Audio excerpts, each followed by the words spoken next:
দেখো এটা আমি মুগ ডাল ছিলকা সমেত বা তরকা ডাল বলতে পারো, এটাকে আমি ভিজিয়ে রেখেছিলাম, এটাকে এখন পিষে নেবো। দেখো একটু দানা দানা পেস্টটা করেছি, পুরো একদম মিহি পেস্ট করিনি। একটু চালের গুঁড়ো দিয়ে দিলাম, আর দেবো একটু প্রয়োজন মতন হলুদ গুঁড়ো, একটু শুকনো লঙ্কাটাকে আমি একটু গোটা গোটা গুঁড়ো করে রেখেছি, সেটা একটু দিয়ে দেবো। আর দেবো একটু জিরে,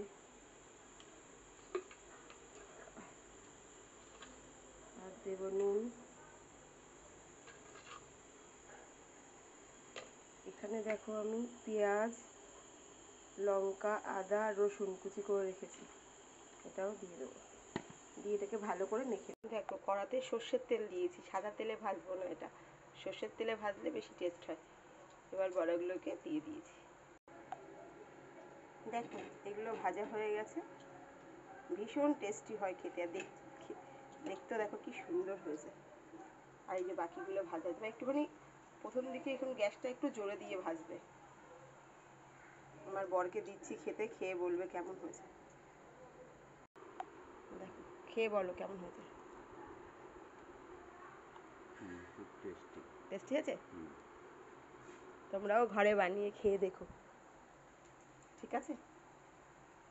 হোলি স্পেশাল বড়া।